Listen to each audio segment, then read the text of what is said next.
Hello students, this is Shaista from Department of Studies in Microbiology, KSOU. Today's topic is enzyme assays. We will be discussing the different types of enzyme assays like continuous assays and their types and discontinuous assay and its type. So students, let's begin with enzyme assay. So what do you mean by enzyme assay? Enzyme assays are standardized experimental protocols which are established in order to measure the activity or concentration of enzymes in biochemical or cell-based systems. The majority of enzymes are developed to test isolate enzymes or the sample containing the enzymes. So what do you mean by this? This means that enzyme assays, these are the experimental protocols which helps us to understand how an enzyme is catalyzing a particular reaction and at which speed it is catalyzing, and to establish different quantitative analysis of the substrate and the product remaining in this sample. Okay. So why is it important? Why enzyme assays are important? To identify a special enzyme, to prove its presence or absence in a distinct specimen like an organism or a tissue, to determine the amount of enzyme present in the sample, and they are very important for the study of enzyme kinetics and enzyme inhibition. Okay. Enzyme kinetics means the speed or the rate at which the enzyme is carrying or the catalyzing a particular reaction. Enzyme inhibition means different types of inhibitors which are acting on this enzyme and stopping its activity. So students, let's understand uh, types of enzyme assays. So before I start this topic, uh, a question arises that is there a standardized procedure that universally will work for all enzymes to understand their reaction or to estimate their speed of reaction? No, there doesn't exist a universal protocol because every enzyme requires different estimation methods. This is because they depend on major factors like the type of reaction which is being catalyzed, the nature of the substrate, and the nature of the product or the coenzyme. All these factors are taken into consideration before deciding which type of enzyme assay are we carrying forward. Okay, every enzyme has its unique way of getting assayed. Now, the enzyme assay is divided into two groups. This is based on the sampling method, that is continuous assay and a discontinuous assay. Sampling method here means the time period at which the sample is taken and used for analysis. So based on this, the enzyme assay is divided into two groups, that is continuous assay and a discontinuous assay. So here is a continuous assay. The assay gives us a continuous reading of an activity. That means the sample is analyzed continuously without any break. Continuous assays are the most convenient, with one assay giving the rate of reaction and which doesn't need any other further work to be carried on. Okay. Discontinuous assays are the one where samples are taken from the enzyme reaction at intervals like you take for 30 minutes or a 60-minute or a 10-minute, such intervals, uniform intervals, the sample is taken and analyzed, and the amount of production or the substrate consumption is measured in these samples with respect to the time period at which they are collected. So these are the basic two main groups in which an enzyme assay can be divided. So students, what do you mean by continuous assays? These assays gives us the continuous reading of the activity. Multiple measurements, usually of observance, are made during the reaction. They are taken at a specific time intervals. Usually it is either every 30 or 60 seconds or continuously by a continuous recording through a machine, through an instrument like spectrophotometer.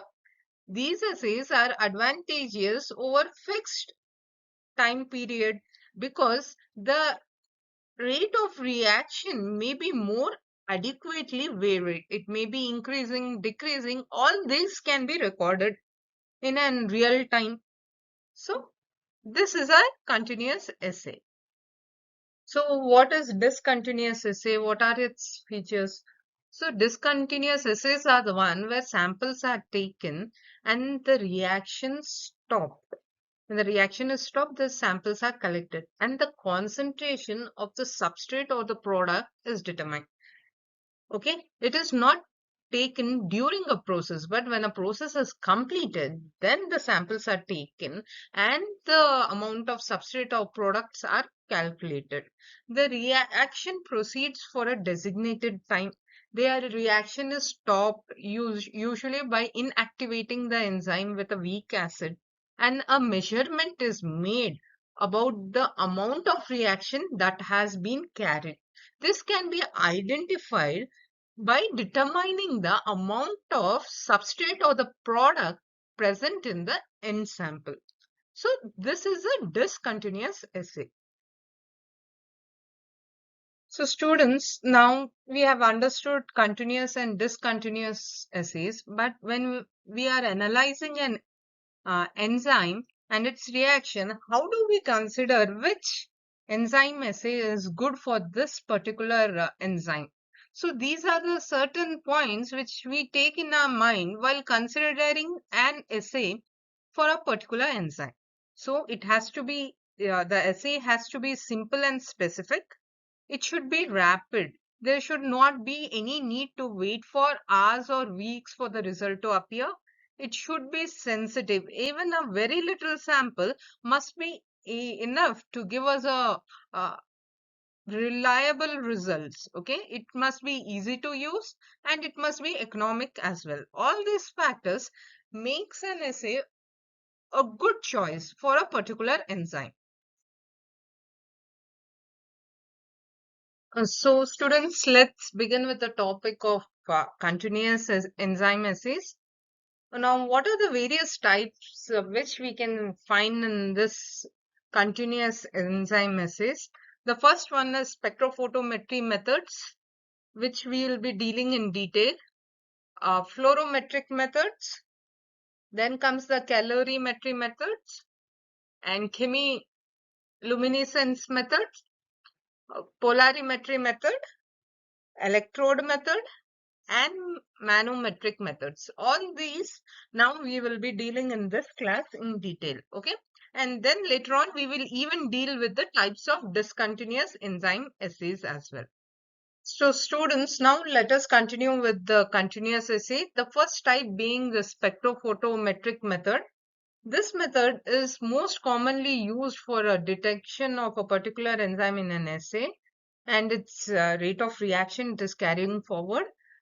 This is done by using a spectrophotometer, which is an instrument. This instrument helps us to understand the amount of light a substance can absorb. By this combines the kinetic measurements and operates using Beer's law as a principle by calculating the amount of product which is appeared or the amount of substrate which is being disappeared in the concentration, in a given concentration.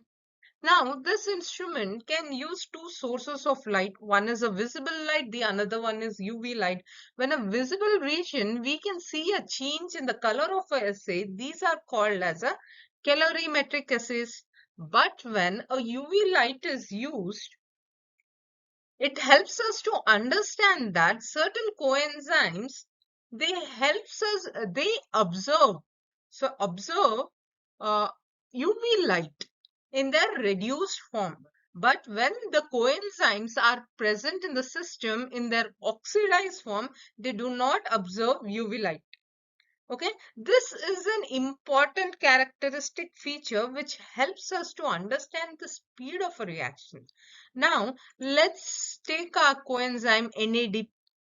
We know that NAD is the reduced form and NADH is, NAD is the oxidized form and NADH is a reduced form.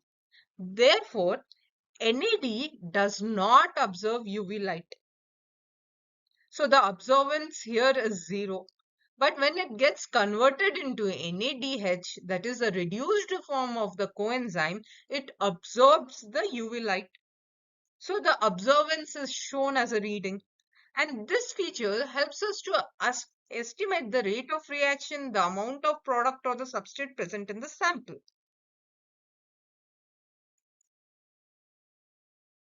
So students, here is a diagrammatic representation of a spectrophotometer where a light source is used and the light is channelized through the colorimeter through a monochromator. Here the monochromator splits the lights into Vibgeier wavelength, and with through a slit we will select a particular wavelength required to pass through the sample present in the cuvette, and the amount of light that is passing through the sample is is collected on this photocell, and it is detected and the reading is given.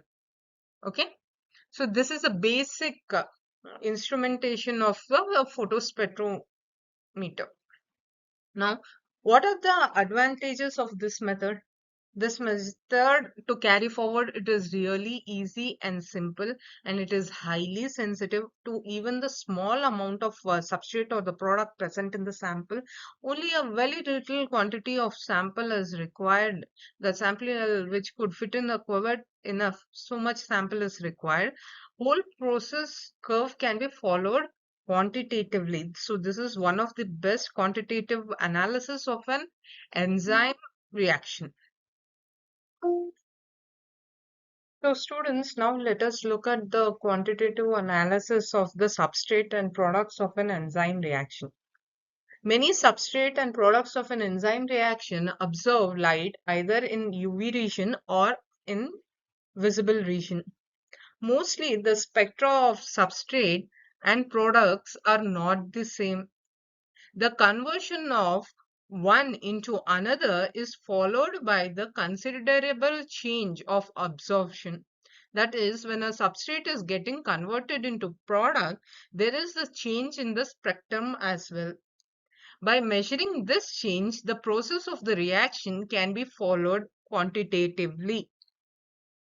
The enzyme is allowed to react with the substrate, and the decrease in the concentration of the substrate or the increase in the concentration of the product produced will be followed spectrophotometrically. If we have understood this, then we will further proceed with various examples. Students, now let us understand this with example. Let's take a condition 1 where the product will absorb the UV light, but the substrate will not absorb the UV light. Okay, so the product is observing the UV light. So let's consider this example, the second reaction, where hypoxanthine is a product, is a substrate which is getting converted into a product called urate by an enzyme called xanthine oxidase. Okay, xanthine oxidase is catalyzing a reaction where hypoxanthine is getting converted into urate. In this example, there is a high observance of the UV light at 290 nanometers by the product urate. Okay, but the substrate hypoxanthine does not observe any UV light. So you can see that is in the second case, increase in the observance of 290 nm in the second case shows that the reaction is going in the forward direction. Now, let us consider a second condition where A substrate absorbs the UV light and the malate, the product does not absorb any UV light. So here there is a reaction where fumarate is getting converted into malate by an enzyme called fumarate hydratase. So when it is seen spectrophotometrically at 300 nanometers, you can find high observance at fumarate. That is a substrate level, there is high observance. But as a reaction goes on further at product level, that is malate, it does not observe any UV light. Therefore, the decrease in observance at 300 nm in the first reaction indicates that reaction is moving forward in a given direction. And these two are the examples for it. Okay, I hope it is clear. In the second condition, here the product observes the UV light, and one more condition where a substrate observes the UV light and the product does not observe a UV light. Okay. So students, from the previous slide, it is clear that the condition 1, where the substrate observes the UV light and the product does not observe the UV light, there is a decrease in the observance, and this indicates the rate of reaction is going forward in a given reaction. But when a second condition is taken, that the substrate does not observe any UV light, but as the product is going on forming, the product keeps on observing the UV light. Therefore, there is an increase in the observance of the UV light. And this increase in the observance of the UV light in second condition, where the product observes the UV light, gives us the indication that the reaction is going forward in a given direction. Now, in earlier slides, we have seen that NAD is an oxidized form and NADH is a reduced form. Same with NADP and NADPH, where NADPH and NADH both are reduced form. We have learned earlier that these coenzymes in an oxidized state absorb less UV, and in a reduced form, these coenzyme absorbs high UV. So at 340 nanometer, when we see spectrophotometrically, we get a graph. This graph here shows that at oxidized state, at the reduced state, the observance was very high when compared with the oxidized states where the observance is very less. So reduced state, we will have high observance, and at oxidized state, we have less observance of both this coenzymes. But in case of FAD and FADH2, where FAD is an oxidized form and FADH2 is in reduced form, there is a high observance at the oxidized state itself when compared to the reduced form of an FADH2 at a reduced state. Okay, so these are the examples which we can write in our answers when a question is asked about spectrophotometry. Okay. So students, now let us look at a practical example with the knowledge of the coenzymes which we have studied just now. Okay. So let's consider the example of NAD plus and NADPH. So we know that NAD plus is at oxidized state. Therefore, there is no absorption. When it gets reduced into NADPH, there is an absorbance at 340 nanometers. Okay. So now let's take an example to understand well. Here, glucose 6-phosphate is getting converted into 6-phosphoglucanolactone. Okay. So which enzyme is doing this? This is done by enzyme glucose 6-phosphate dehydrogenase. So this enzyme is using a coenzyme in oxidized form, that is NADPH, and it is getting reduced into NADPH plus H, that is the reduced form. So when there is a product, NAD plus in an oxidized form will not absorb any UV light. Okay, but as a reaction goes on proceeding further and further, the concentration of NADPH in a reduced form keeps on increasing, and NADPH at a reduced form will absorb more UV light. Therefore, this will increase the absorbance rate. So this will see as an increase in the graph of observance, and thus indicating that the reaction is going forward ahead in a positive direction, and the reaction is proceeding ahead. So this acts as an indicator. Okay, I hope this example was clear. So now let's understand, uh, when a reaction is carried forward, all the reactions may not be observable by spectrophotometric methods. Some reactions will not observe the light only. The substrate also will not observe the light. Even the product also will not observe the light. But in such cases, how would we deal with the situation? We can address this situation by bringing up the coupled reactions.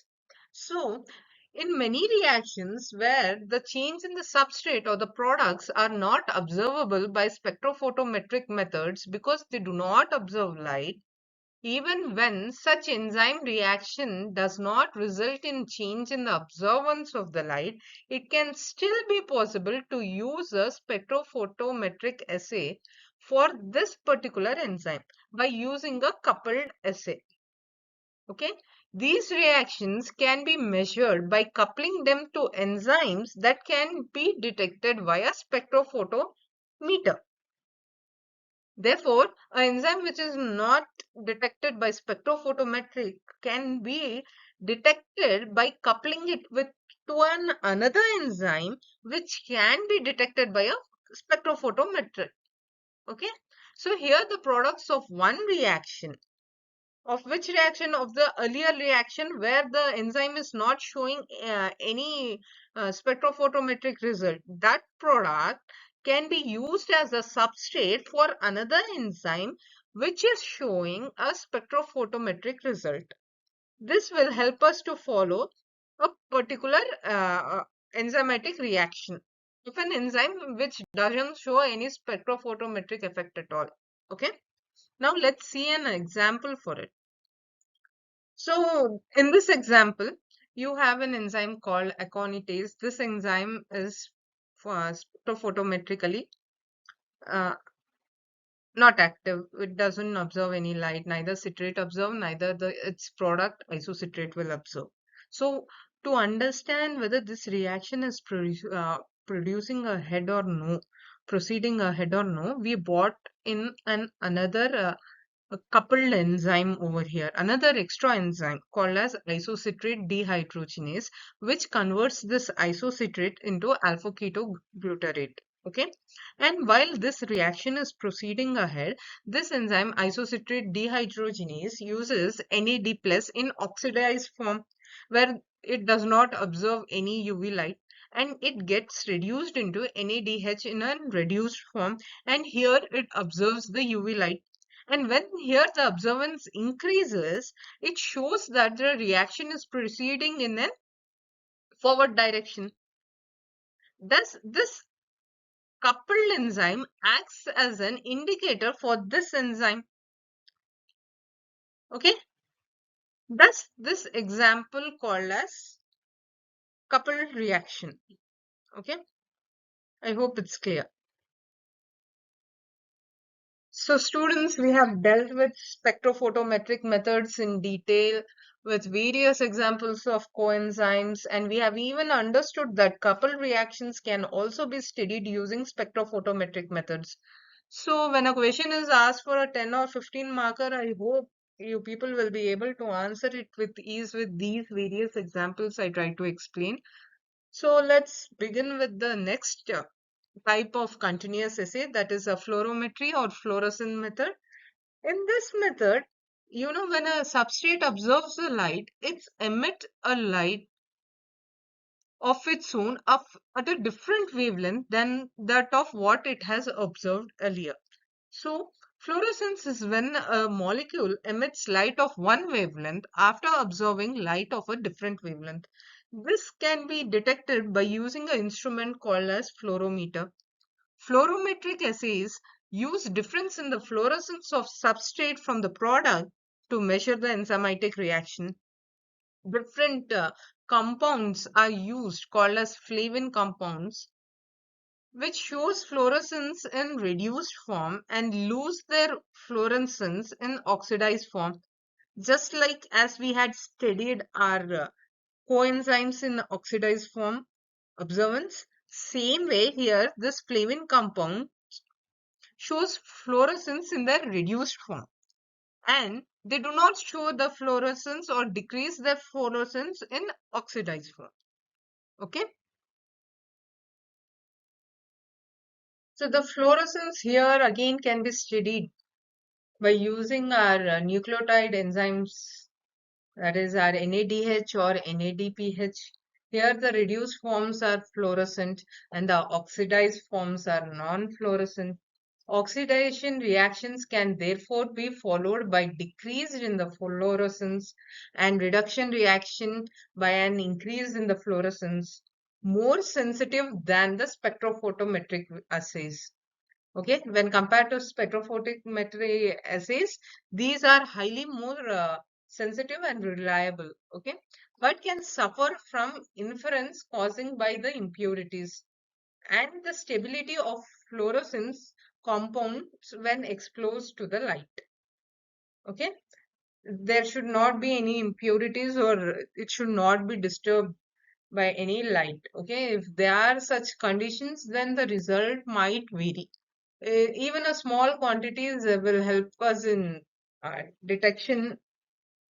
Okay, and it is not dangerous. So these are the points of the fluorometry. So students, here is a diagrammatic representation of a fluorometer.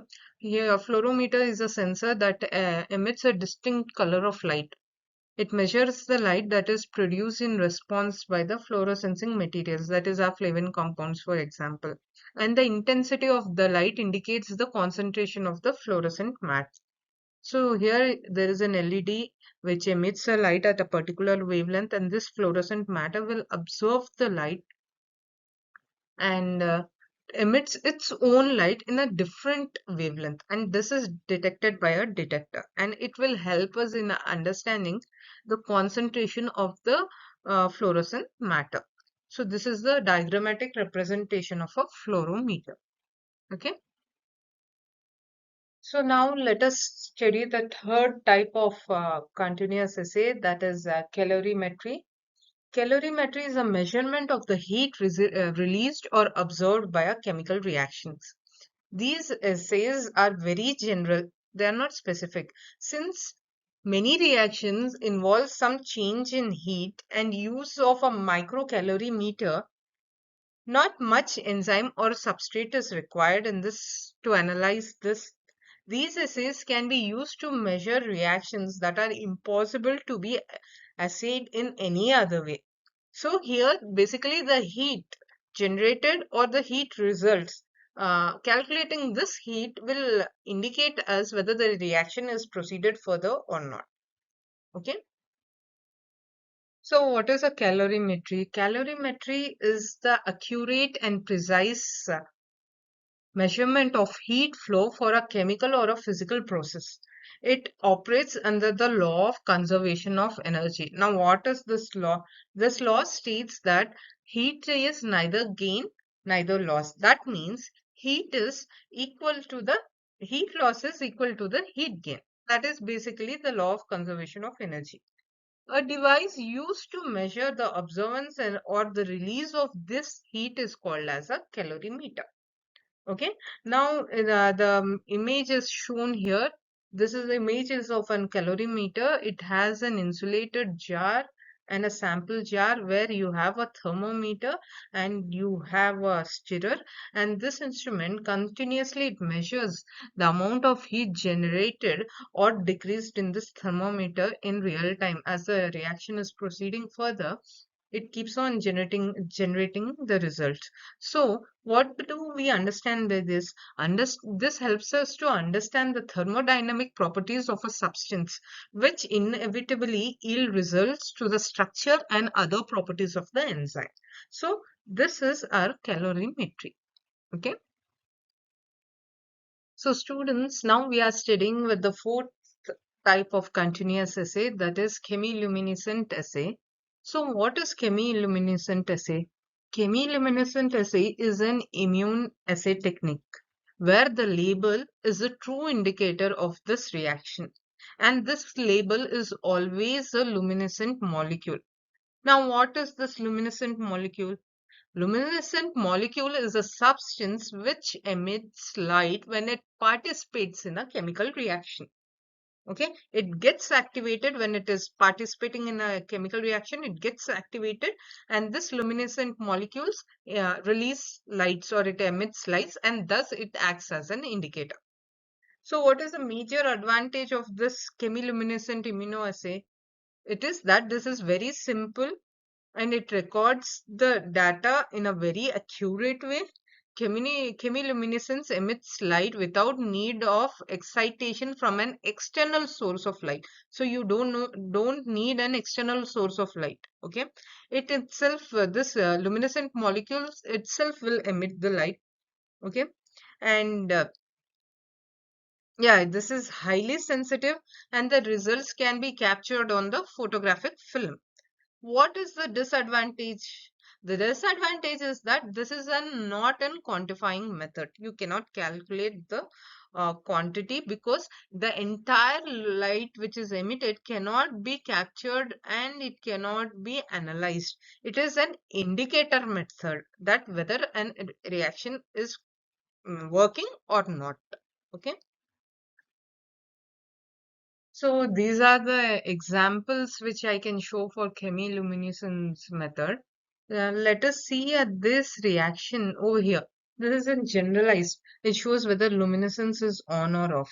Now this is a microplate where the reaction is carried forward with an uh, luminescence molecule. Now you can see all these showing a different light color where it is emitting light. So this shows that the light is on. And whereas these are transparent and shows no emission of light, this shows that the luminescence of is off and the reaction is not occurred. So now what could be the best example for this? This best example can be our ELISA's test, which we carry up forward in immuno assay technologies. ELISA can be the best example.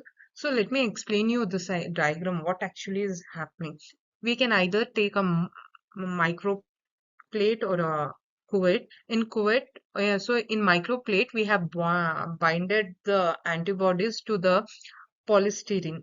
Okay, its surface is polystyrene, and for this we have captured the antibodies, and then we will introduce our sample which contains the antigen. Okay, so the antibody antigen complex is formed. Now again we will introduce another antibody, secondary antibody, to which this HRP, that is horseradish peroxidase, is attached. And this entire thing will form a complex of antibody, antigen, and a secondary antibody and HRP. And then we will introduce chemiluminescent substrates called luminol. And this will go and attach to the HRP over here, and then it will cause the luminescence. Similarly, in the cuvette, where the antibody is captured on the magnetic beads, you will again put in the serum which will contain the antigen. This antigen will go on react with the antibody, and then you will again introduce a secondary antibody which is connected to the HRP, that is horse peroxidase, and to this peroxidase we will add our chemiluminescent molecules, that is luminol, the luminol will go and attach here and then it will release in the luminescence. Okay, this is nothing but ELSA. In basic words, if I have to tell, this is our ELSA reaction. So that is an example. To explain the example, I have taken this diagram. You can generally write a ELSA diagram for answers in your examinations. Okay, I hope it is clear now. Okay. So students, now let's proceed with another fifth method in continuous assay, that is manometer method. So what is a manometer? Manometer is one of the oldest pressure measuring devices still in use today. A manometer is one of the most accurate devices for measuring pressure in low ranges. Since manometers are so accurate, they are often used as calibration standards in laboratories. Okay, so let's see this diagram over here. Here, this is a sample tube. When a reaction is, and this is a manometer U tube, okay, over here. So, both are in balance. You can see this straight line over here in this U tube over here. Both are in balance, and this is a sample tube. Okay, and in this the reaction occurs. So when the gas is generated, it pushes this line goes down and this line increases when the gas is generated. And suppose if a gas is used up, if the gas over here like oxygen is used up, here the vacuum creates, so this line rises up and here the pressure decreases. So this acts as an indicator. This U acts as an indicator over here. Okay. So this is a basic manometer which we use in labs. Okay. So what's the use of manometer in enzyme study? So manometer can be used for studying the enzyme reaction which liberates the gas as the end products. So whichever reaction we are taking in which enzyme is participating, if gas is an end product, manometers can be used as an indicator. However, this technique nowadays is not often used as it may not be highly sensitive. Okay. A manometer is used for measuring the pressure difference which may arise due to the evolution of gas. It has two arms, input and output arm, which I have explained earlier in the diagram shown. Okay. The amount of gas evolved due to the enzymatic reaction can be directly correlated with change in pressure detected by the manometer. So if the indicator here is that if the gas is generated, that is shown in the manometer. If the gas is used up, that is also shown in the manometer. Both are related with the enzymatic reaction. So this is an indicator method. So this method can be used for studying two types of enzymes. That is enzyme called as oxidases, various oxidases enzymes which take up oxygen can be analyzed using manometer. And the second type of enzymes called as decarboxylases, which gives carbon dioxide as a result product, byproduct. Okay, whenever carboxylases catalyzes a reaction, they give carbon dioxide as a byproduct, and this can be again analyzed using a manometer. So these two are the examples for a manometer methods. Okay. Now, coming to the sixth method in continuous enzyme assay, it is called as an electro method. This is usually used for an reaction with which are involved in the production of acids. Okay, it uses a glass or a platinum electrode. In this method, the pH meter is used to measure the change in the concentration during enzyme reaction. That is, any change when the products are either acidic or basic in nature, we can use the pH as a calibrating factor to understand whether the reaction is proceeding ahead or not. Okay, I hope it's clear now regarding the electrode method, which mainly deals with the nature, acidic nature or the basic nature of the products. So, now the last method, that is the seventh method in continuous enzyme assay, is an polarimetric method. So, a polarimetric method uses an analytical instrument where the rotation of polarized light by some substance acts as a measure of their concentration in the solution. So what is this? We will understand ahead by dealing with the principle of the polarimetry. Okay, the instrument used is called as polarimeter. It is shown in the image over here. The principle of polarimeter, it is that unpolarized light from the light source is polarized first. Okay, this polarized light is passed through a sample. If an optical active substance is present in the sample tube, the plane of the polarized rays is rotated, and the rotation is noticed by looking through the analyzer as a change in the intensity of the illumination. So what is happening? We will take an unpolarized light, okay, and then we are polarizing it, and then we are passing through the sample. Okay, if this sample is having any active optical substance which has the ability to change the angle of the polarized light, that can be detected by the polarimeter. Now we will see that in the diagram ahead. So this is a diagrammatic representation of a polarimeter. This is a light source. The light, unpolarized light is passing through the polarizer. It gets polarized, and then it is passing through the sample. Now, if this sample consists of any optically active substance, that if it can reflect the light or change the angle of the light, that can be detected by this analyzer, and this is shown as a change in the illumination, and that we can detect as a viewer. So this is a basic diagram of an polarized polarimetry. Okay, so the reading is always taken in a degree of an angle. So what is an application of this? Why are we studying this? This is because this is used to identify which isomer is present in a given sample. There are two types of isomer, that is dextro or levo type of isomer. So which type of isomer is present? It can also be used to measure the optical activity of the mixture, giving the concentration of the isomer as well, whether it is in which ratio, dextro versus levo, these two isomers, types of isomers, in which concentration they are present, that is also we can identify this polarimetry. The concentration and purity measurements are especially important to determine the product and quality.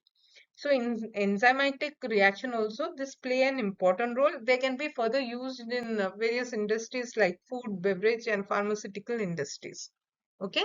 Now this was a basic explanation of a polarimetric method used in enzyme assay. Okay.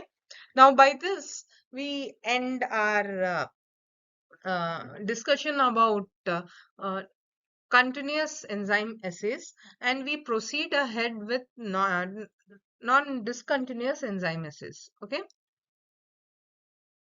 so students, now let's deal with the discontinuous enzyme assays. Discontinuous enzyme assays are where the samples are taken from an enzyme reaction at intervals, and the amount of production or the substrate consumed is measured in the samples by different chemical methods.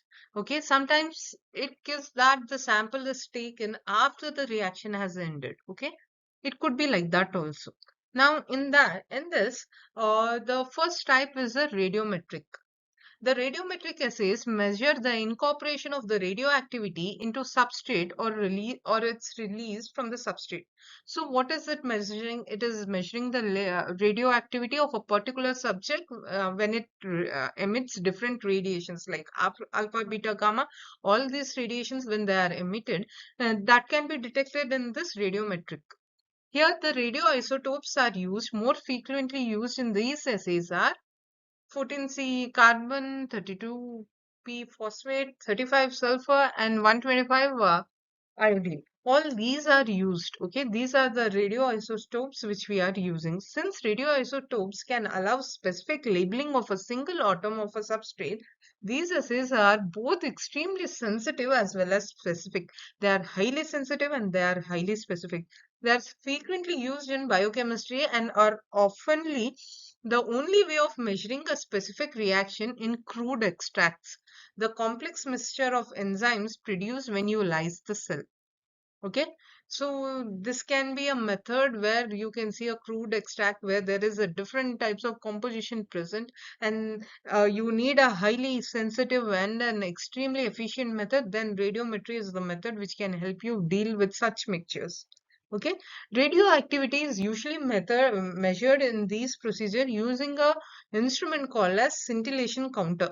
So which instrument is doing this? This is done by an instrument called as an scintillation counter, which measures the ionizing radiation.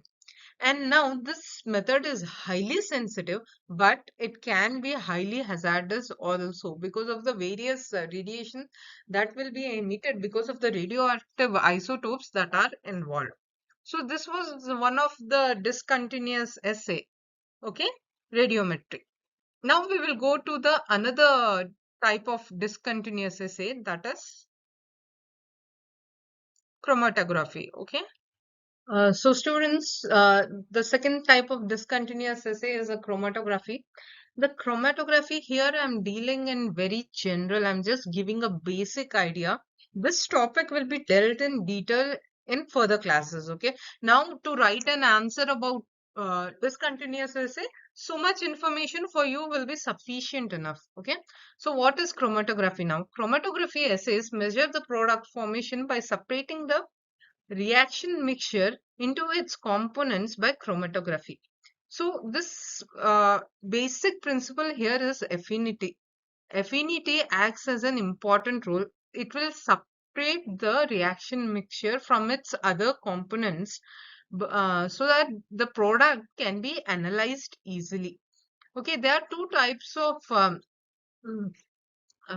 chromatography is used. One is HPLC, that is high performance liquid chromatography, and the second one is thin layer chromatography. Okay, here diagrammatic representation of HPLC is shown, and this is below one is in TLC chamber, that is thin layer chromatography is shown. These all I'll deal in great detail in another class. Okay, as of now, write so much, it will be helpful for you in this category of enzyme assays. Okay, although this approach can need a lot of material, it's sensitive and can be increased by labeling the substrates or the products with a radioactive or a fluorescent flag. So uh, chromatography is one of the discontinuous assays, and in this you have two types, that is HPLC and thin layer chromatography. You have other types also, but for enzyme analysis, if you write enzyme analysis essay, if you write so much, it will be sufficient for you as an answer. Okay, and I'll deal with chromatography in further classes in next upcoming slides. I will surely deal with this topic. Okay. So by this, we end our discussion regarding the enzyme assays, where we have discussed both the continuous as well as discontinuous assays and its type. Okay. So students, what are the questions related to this topic? The questions can be write a note on enzyme assay. Now, this is a huge topic. You should write about both continuous as well as the discontinuous assays. It should be mentioned under this answer. Then the next question is, what is about a spectroscopic method? What is spectroscopic method? Now I have given spectroscopic method with lots of example together with a couple reactions as well. That is an excellent answer which could be formed for this question. Now the other question is the what is fluorometry, calorimetry, what is calorimetry? So these two are explained in the section of continuous essays as well with various examples, as well as what are continuous essays and what are discontinuous essays, that is also explained, and what are chromatography methods. Only this topic is remaining because of the time issue. I couldn't deal it, but I'm dealing it with upcoming slides. Okay. I hope my explanations were of some help for you all and will help you in your examinations. And thank you for one and all for patiently listening to my class. Thank you.